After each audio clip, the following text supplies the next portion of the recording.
This is a direct order from a superior officer under Joint Operations Protocol. The Russian Marine Major barked as he forced his way past the checkpoint, brushing aside the Royal Guard's rifle without hesitation. But then Lance Corporal Mitchell broke protocol and stopped him cold. And when he spoke, delivering one sharp sentence in flawless Russian, the entire room went silent.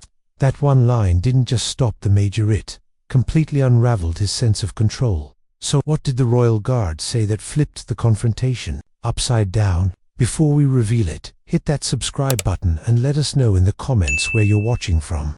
Now, let's get into the full story. The morning mist clung to the ancient stones of St. James's Palace like a shroud, carrying with it the weight of centuries. Lance Corporal Andrew Mitchell stood at his post, scarlet tunic pressed to perfection, bearskin hat casting a shadow over eyes that had seen more than most would in a lifetime. The tourists shuffled past, their cameras clicking incessantly, treating him like another piece of the historical furniture. They had no idea that beneath the ceremonial uniform stood a man who had once crawled through the rubble of Grozny, with a knife between his teeth. The cobblestones echoed with the familiar rhythm of London. Morning foot traffic, businessmen hurrying to meetings, school children on field trips, elderly couples taking their time to admire the pageantry. Mitchell's trained ear picked up conversations in a dozen languages, his mind automatically cataloguing potential threats out of habit. French tourists discussing the changing of the guard, German students debating the cost of maintaining the monarchy, American visitors loudly proclaiming their amazement at the real-life guards. But it was the heavy footsteps approaching from the east that caught his attention. Military cadence, deliberate and aggressive, the kind of walk that announced its owner's importance before he even came into view.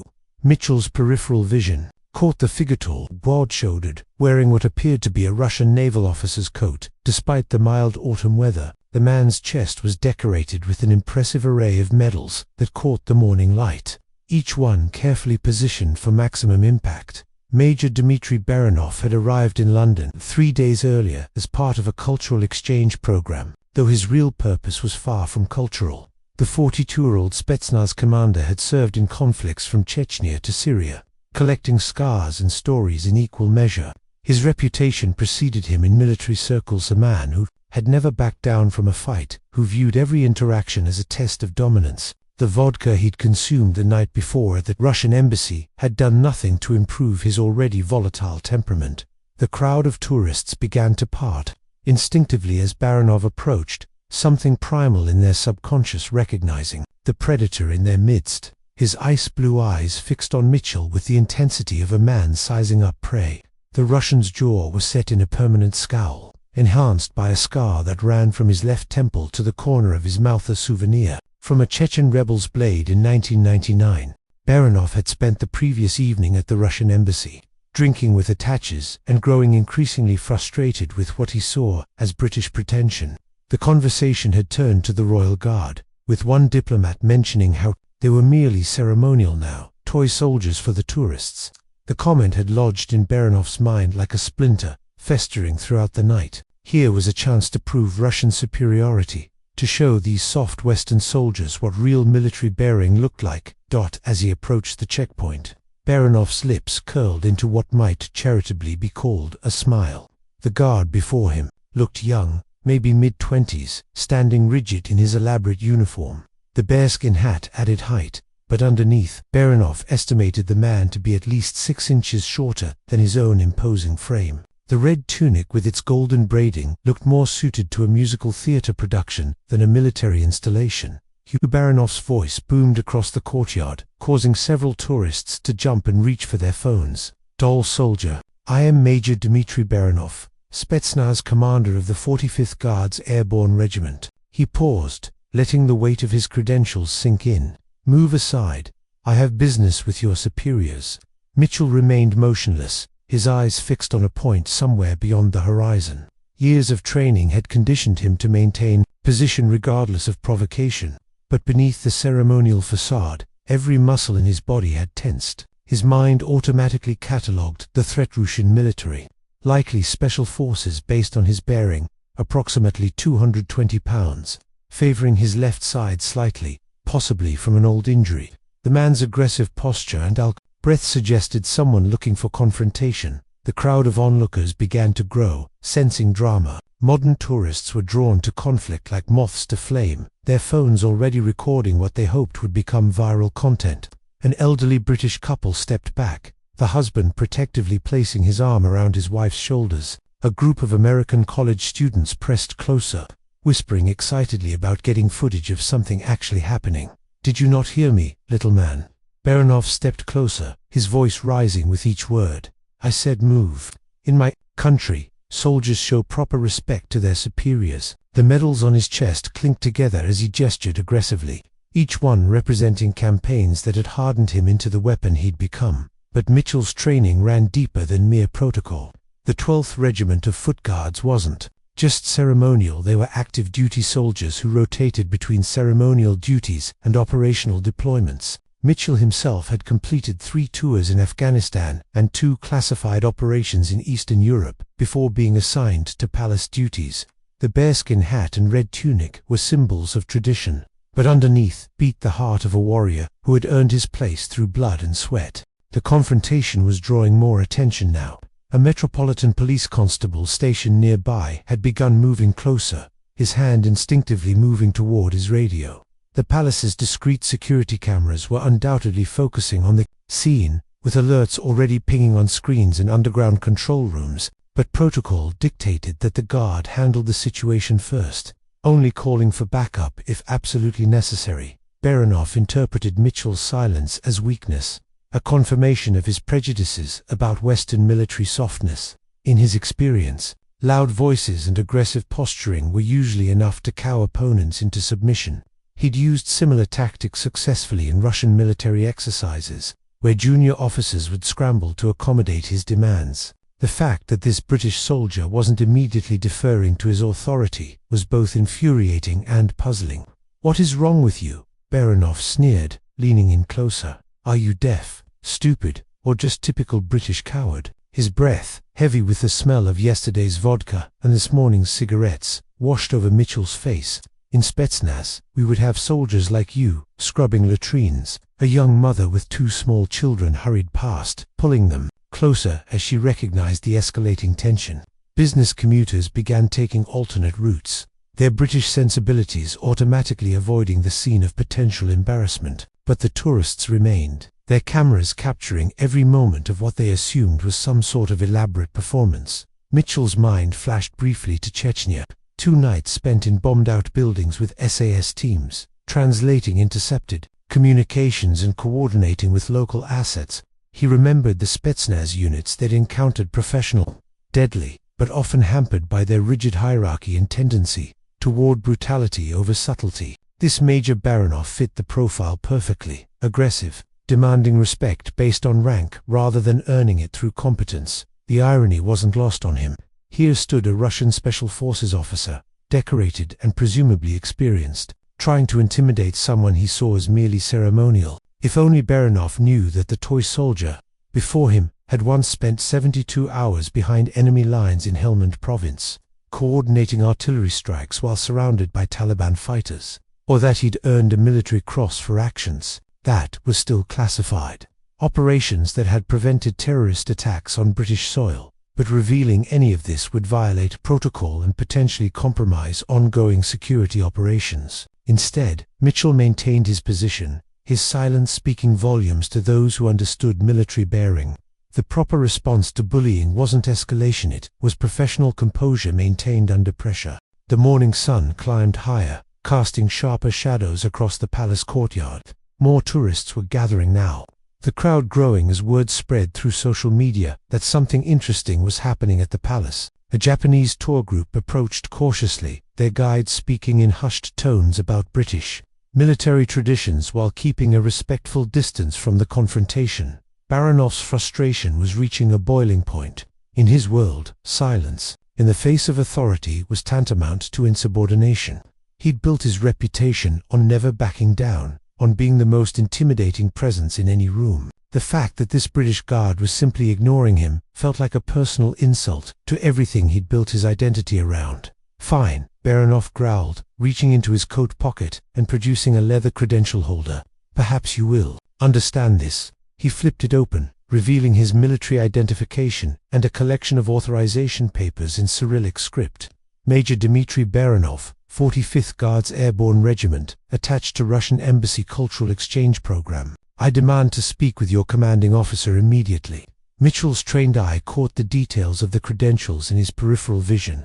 The papers appeared legitimate, the photographs matched, and the official seals looked authentic. But diplomatic credentials, even military ones, didn't grant automatic access to restricted areas. Protocol was protocol, regardless of nationality or rank. Every foreign military officer, regardless of their home country's relationship with Britain, was subject to the same security procedures. The Metropolitan Police Constable had moved close, enough now to intervene if necessary, his presence a subtle reminder that the situation was being monitored. Underground, in the palace's security control room, duty officers were running background checks on the Russian Major while simultaneously alerting the appropriate diplomatic channels.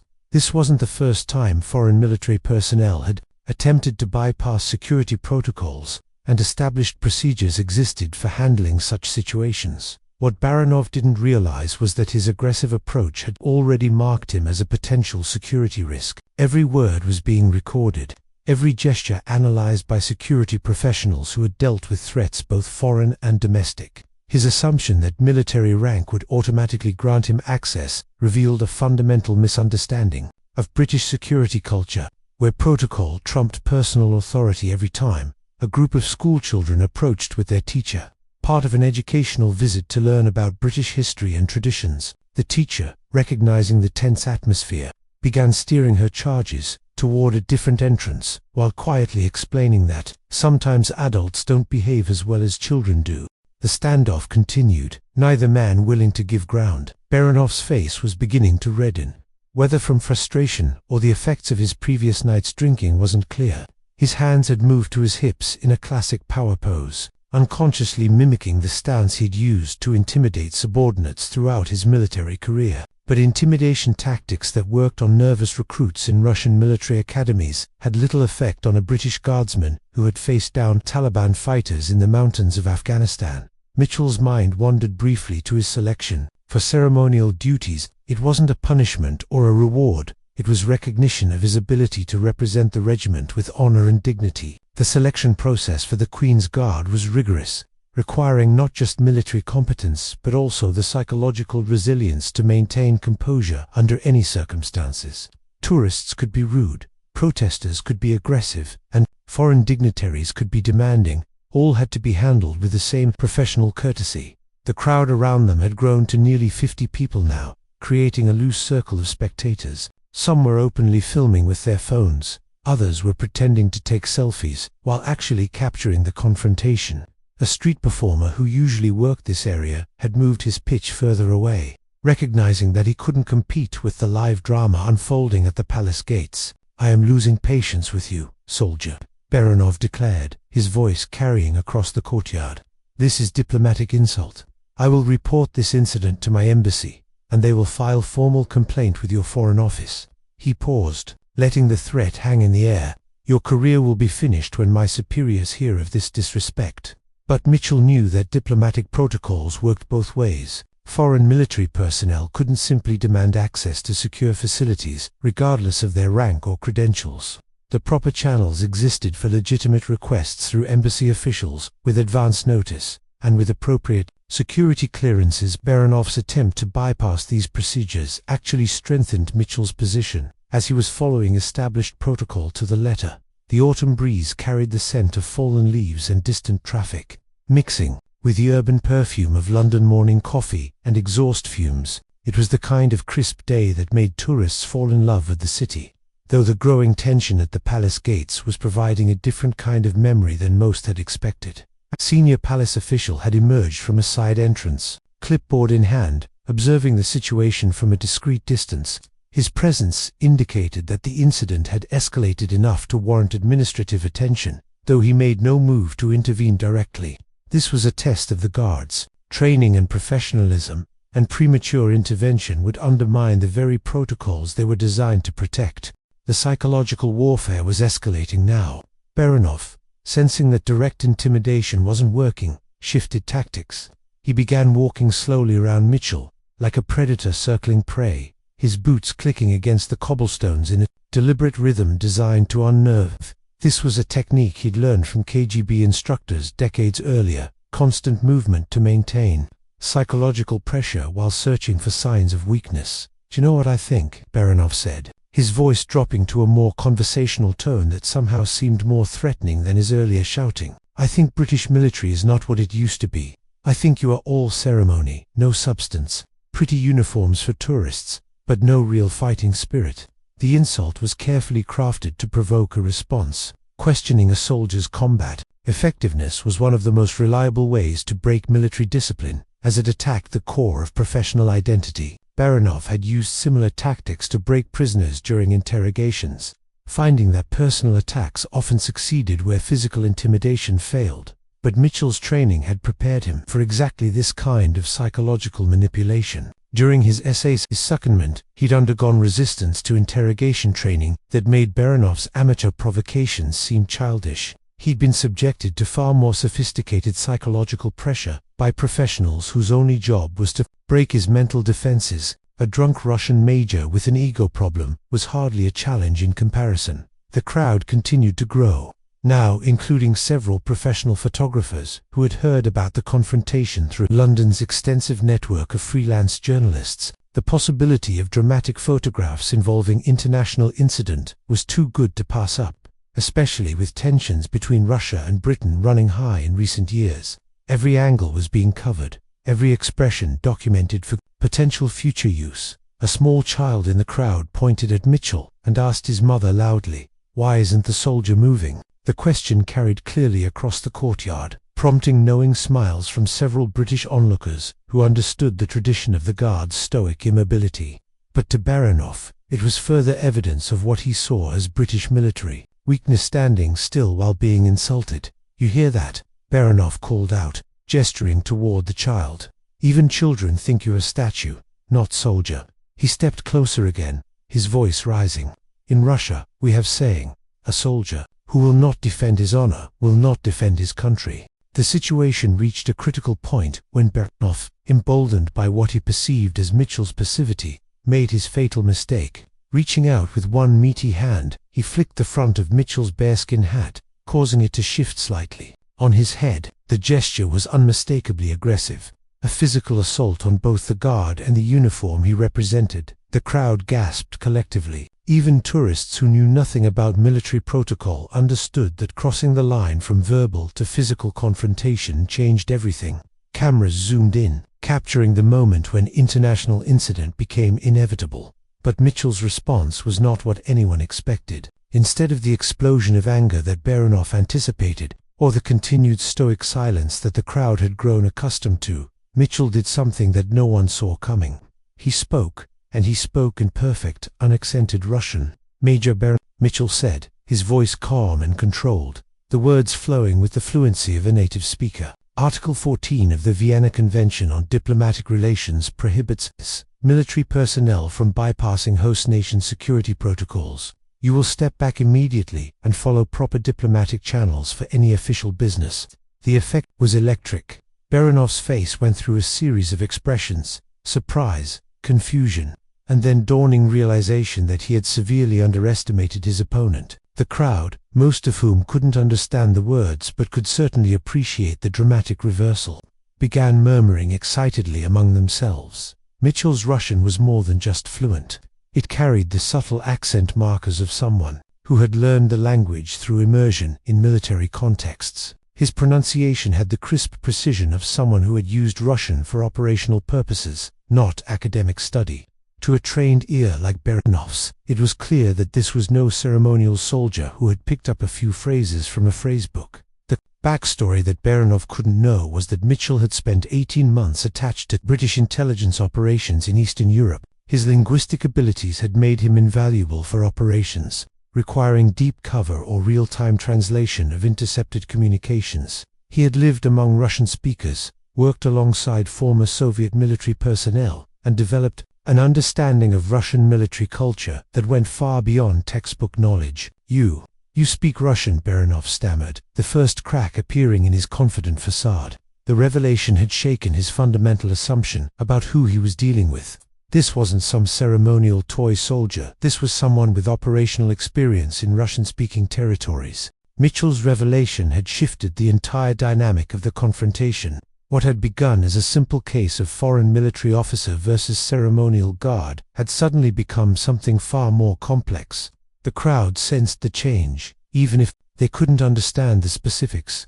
The balance of power had shifted, and everyone could feel it. Furthermore, Mitchell continued in Russian, his eyes still fixed ahead but his voice carrying clearly across the courtyard. Your diplomatic status does not grant you immunity from local security regulations. Any attempt to bypass established protocols will be reported to both your embassy and our foreign office as a potential security violation. Baranov's mind was racing now, trying to process this unexpected development. His intelligence briefings, before arriving in London, had made no mention of Russian-speaking personnel among the ceremonial guards. This suggested either a significant intelligence gap or, more worryingly, that this particular guard had capabilities that weren't part of his official assignment. The Major's paranoid mind, trained by decades of Soviet and post-Soviet intelligence culture, immediately began constructing conspiracy theories. Was this guard actually an intelligence operative? Was his entire confrontation being used as some sort of test or provocation? Had he walked into a carefully orchestrated trap designed to embarrass Russian military representatives? Meanwhile, the crowd was becoming more animated. Several tourists were now openly recording video, realizing that they were witnessing something genuinely unusual. A British businessman who had stopped to watch pulled out his phone to call his wife, excitedly explaining that he was watching the most interesting thing I've ever seen at the palace. The palace security officials monitoring the situation were equally surprised by Mitchell's linguistic display. While his personnel file indicated language qualifications, seeing them deployed in real time added new context to his background. The fact that he had chosen this moment to reveal his capabilities suggested a calculated escalation designed to defuse the situation through shock rather than continuing to absorb provocation. A Japanese tourist with limited English turned to her companion and asked in Japanese what was happening. Ironically, Mitchell understood her question perfectly, Japanese being another language in his classified repertoire, but maintained his professional demeanor without acknowledging her words. The autumn sun was now fully overhead, casting sharp shadows that divided the courtyard into patches of light and shade. The contrast seemed to mirror the confrontation itself. What had appeared black and white, from Baranov's perspective, was revealing shades of grey that he hadn't anticipated. Baranov was struggling to regain his psychological footing. His entire approach had been based on the assumption of superiority, superior military experience, superior combat credentials, superior cultural authority. The discovery that his opponent not only spoke his language but understood his cultural references had undermined the foundation of his aggressive strategy. "Who are you?" Baranov asked in Russian, his voice lower now, tinged with a wariness that hadn't been there before. "What is your real assignment here?" But Mitchell had said all he was going to say.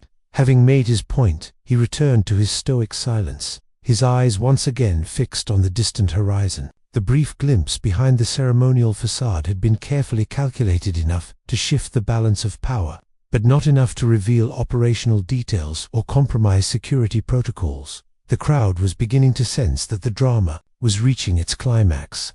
The initial confrontation had been loud and obvious, but this psychological chess match was more subtle, requiring the observers to read between the lines of what they could see and hear. Those who spoke Russian were translating for their companions, adding layers of commentary and speculation to the unfolding scene.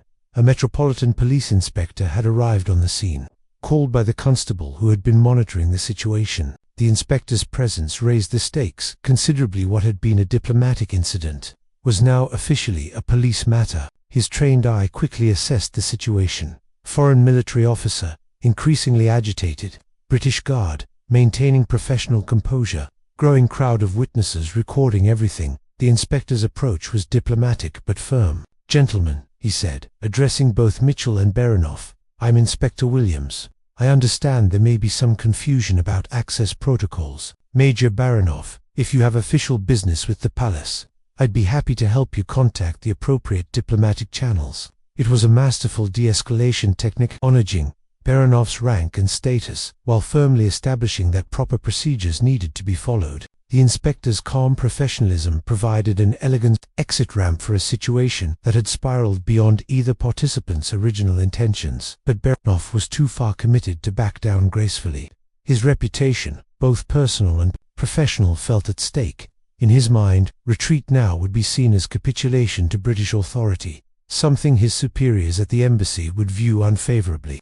The alcohol still in his system wasn't helping his decision-making process. The final act of this drama was about to unfold, and everyone present could sense it. The crowd had grown to nearly 100 people now, creating a substantial audience for whatever resolution awaited. Social media posts were already spreading news of the confrontation, with hashtags like #royalguard standoff and #palace incident beginning to trend locally. "I will not be dismissed like common tourist," Baranov declared, his voice rising again. As he addressed the inspector, "I am Major in Russian Federation Armed Forces. I demand proper respect." But even as he spoke, there was a desperate quality to his protests that hadn't been there earlier. The confident aggressor of 30 minutes ago was being replaced by someone who realized he might have overplayed his hand. Inspector Williams maintained his diplomatic tone. "Major, no one is questioning your credentials or your service record. However, palace security protocols apply to all visitors, regardless of nationality or military rank. If you'd like to file a formal complaint about these procedures, I can arrange for you to speak with the appropriate diplomatic liaison." Offer was genuine, but it also represented Baranov's last opportunity to exit the situation with some dignity intact. Everyone present understood that this was the moment of choice: accept the face-saving compromise or escalate further into genuinely dangerous territory. Mitchell remained at his post throughout this exchange, his presence a constant reminder of the British position. He had made his point without breaking protocol, demonstrated his competence without compromising security, and maintained the dignity of his uniform throughout the confrontation. It was a textbook example of how professional military bearing could triumph over aggression and bluster. The autumn breeze picked up slightly, rustling the fallen leaves around the cobblestones and carrying with it the sounds of London continuing its daily business beyond the palace walls. Traffic hummed in the distance, construction work echoed from nearby building sites, and the city's 10 million residents went about their lives unaware of the small international drama playing out in their midst. As the confrontation entered its final phase, the various participants, the Russian Major with his wounded pride, the British Guard with his quiet competence, the police inspector with his diplomatic pragmatism, and the crowd with their phones and cameras all waited to see how this uniquely London story would conclude. Whatever happened next would be captured, shared, and remembered as a perfect example of what occurs when different military cultures collide on the ancient cobblestones of royal Britain. The clock on a nearby building chimed the half-hour, marking exactly 30 minutes since Major Dmitry Baranov had first approached Lance Corporal Andrew Mitchell's post. Neither man could have predicted how those 30 minutes would unfold, but both would remember them for the rest of their careers, one as a lesson in the dangers of underestimating opponents, the other as confirmation that quiet professionalism ultimately speaks louder than aggressive posturing. The story was ending as it had begun, with the British Guard at his post and the ancient stones of St. James's Palace bearing witness to another chapter in the long history of diplomatic tensions, cultural misunderstandings, and the enduring power of military tradition in the heart of London.